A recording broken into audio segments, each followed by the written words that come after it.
In this video, we'll be learning how to rearrange and customize our workspace. This is specifically for these panels over here on the right side.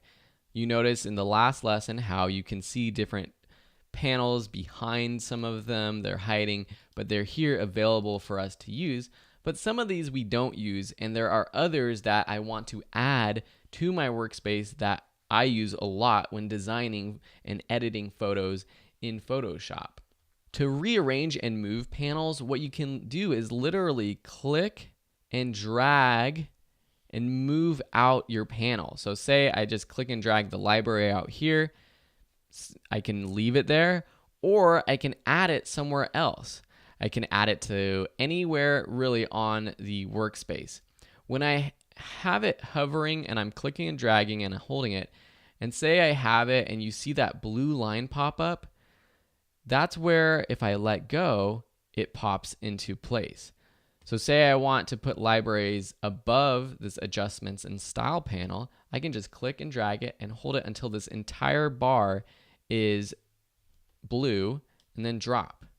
If I want to put it back within this panel, or say I want to put it in this top panel, I can just click and drag it until the entire panel is highlighted in blue and drop it. And I can rearrange these panels, the order of them, just by clicking and dragging to the left.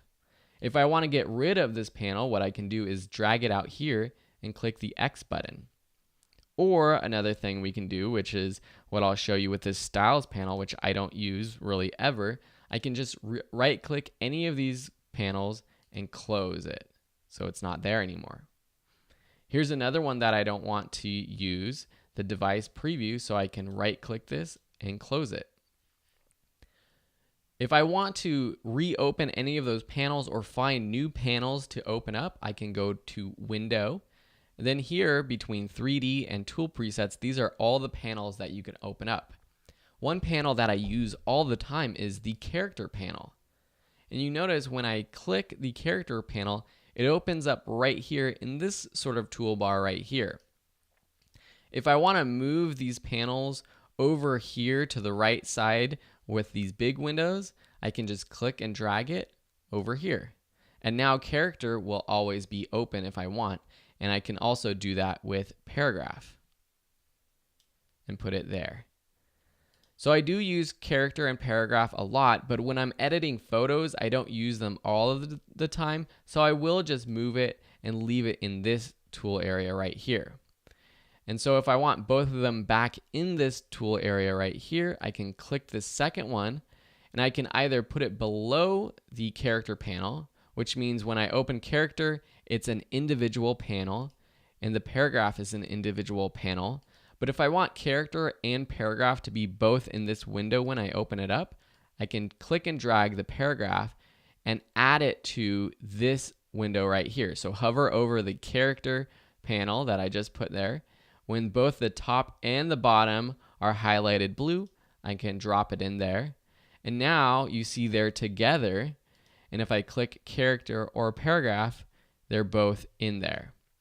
If I drag Paragraph to the left in front of Character, that becomes this top icon right here. And when it's closed, Paragraph is at the top, Character is at the bottom. But I like Character being at the top. I can also rearrange the size of these panels. The swatches and the colors are nice, but I like having this layers panel right here being larger. We're going to go over the layers panel in a complete section because it's so big and there's a lot of things that you have to do and learn about the layers panel. But basically, this is where our different layers will be. Layers for editing photos or layers for adding shapes, adding multiple photos, adding text. These will all show up in this layers panel, so I want it to be quite big. Another window that I might want to add for editing photos is the histogram. So if I click histogram, it adds it to this bar, but I'm going to want it to be right up here at the very top of my big windows.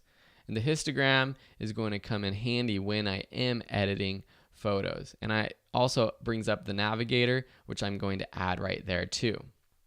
Say you have this setup and you want to save it so that you could come back to this setup for whatever reason. Maybe someone else uses your computer and they use Photoshop and they mess it up, or maybe this is a specific setup that you want to use when you are editing photos or designing a graphic. You can save this workspace by clicking up here on the right where it says Essentials. Just click this new workspace button right here. This opens up a window where you can rename it. So say I call this Phil's Photo Editing, then click Save. And now this appears as the workspace. You can get to it here, or you can go up to Window, Workspace, and find the different workspaces that you've saved depending on what type of project you're working on. So that's how you customize your workspace and your panels. If you have any questions, let me know. In the next lesson, we're going to be creating a new Photoshop project from scratch, which is the very first step to creating your own Photoshop project. Thanks so much for watching, and we'll see you in that lesson.